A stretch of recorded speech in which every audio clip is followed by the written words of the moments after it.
ఇప్పుడు సంబాల సంఘటనల్లో అనూజ్ చౌదరి పేరు మారుమోగిపోతోంది. గత కొన్ని సంవత్సరాలుగా సంబాలలో ఓ మసీదు కింద ఆలయం ఉందంటూ ఎప్పటినుంచో ధార్మిక సంఘాలు చెబుతున్నాయి. ఇదే విషయంపై కోర్టుకు వెళ్లారు హిందూవాదులంతా. చివరికి హిందువుల వాదనలకు కన్విన్స్ అయిన కోర్టు ఇక్కడ మసీదు దగ్గర సర్వే చేయాలని ఆదేశాలు ఇచ్చింది. అయితే కోర్టు కమిషనర్ను అక్కడకు రానీయకుండా అల్లరిమూకలు రాళ్లు రువ్వేసి నానా బీభత్సం చేసేశారు. ఆ టైంలో పోలీసులు ఎటువంటి చర్యలు తీసుకున్నా మరో బాబ్రీ మసీదు లాంటి ఘటనలు జరిగే అవకాశం ఉంది.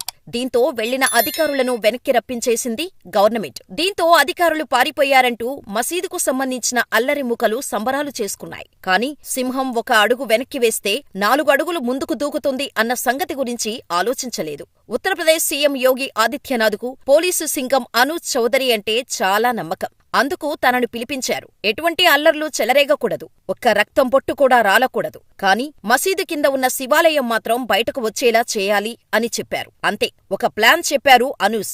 ఆ ప్లాన్ ఎగ్జిక్యూట్ చేయటానికి అన్ని అనుమతులను ఇచ్చేసిన సీఎం యోగి ఆదిత్యనాథ్ విజయంతో తిరిగి రావాలని కూడా చెప్పారు. అలా ఆపరేషన్ విద్యుత్ టాస్క్ ఫోర్స్ ను సింగం అమలు చేసేశారు. కరెంటు పోల్స్ కి దొంగతనంగా వైర్లు పెట్టి విద్యుత్తును దొంగతనం చేయటం అక్కడ కామన్ గా జరుగుతోంది. దీన్ని బేస్ చేసుకుని కరెంటు దొంగతనం జరుగుతోంది. తనిఖీలు చేయాలన్న పేరుతో పోలీస్ ఫోర్స్ ను తెల్లవారుజామున 3 గంటలకే మసీదు చుట్టూ దింపేశారు అనూజ్.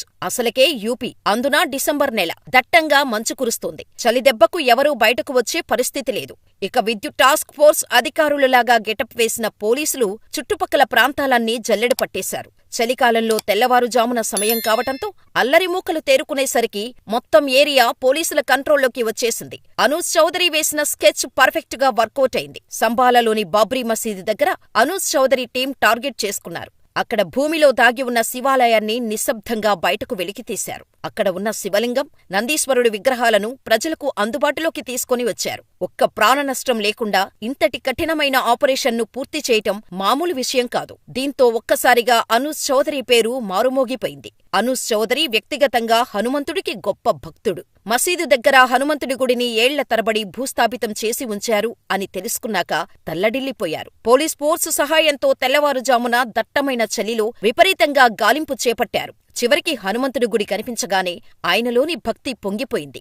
స్వయంగా హనుమాన్ విగ్రహానికి పూజలు చేసి తను పోలీస్ కంటే ముందు హనుమంతుడి భక్తుడు అని నిరూపించుకున్నారు. పోలీసు శాఖలో అనూజ్ చౌదరికి చాలా ఫాలోయింగ్ ఉంది. అంతేకాదు, కుస్తీ పోటీల్లో అద్భుతంగా పాల్గొని ఎన్నెన్నో అవార్డులు గెలుచుకున్నారు.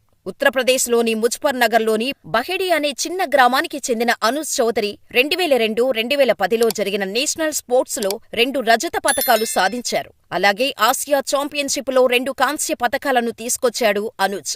1997 నుండి 2014 వరకు రెజ్లింగ్లో నేషనల్ ఛాంపియన్గా ఉన్న అనూజ్కి 2001లో లక్ష్మణ్ అవార్డు అందించి సత్కరించింది గవర్నమెంట్. ఆ తర్వాత 2005లో అర్జున అవార్డు వరించింది అనూజ్ని. ఇదిలా ఉండగా అనూజ్ చౌదరికి యూపీ ప్రభుత్వం స్పోర్ట్స్ కోటా ద్వారా పోలీస్ సర్వీసులో ఉద్యోగమిచ్చింది. ట్రైనింగ్ అనంతరం 2012 బ్యాచ్కి డిప్యూటీ ఎస్పీగా అపాయింట్ అయ్యాడు అనూజ్. అప్పటినుంచి సిన్సియర్గా పనిచేస్తూ ఎస్పీగా పదోన్నతి పొందారు అనూజ్. పోలీసు సింగం అనూజ్ చౌదరికి మరో అలవాటు కూడా ఉంది. స్టూడెంట్స్ ను ఆయన బాగా ట్రైన్ చేస్తారు. జాతీయ భావాల్ని యువతలో ఎప్పటికప్పుడు నూరిపోస్తుంటారు. మరి ఇటువంటి సింగం పోలీస్కు మనం కూడా సెల్యూట్ చేద్దామా?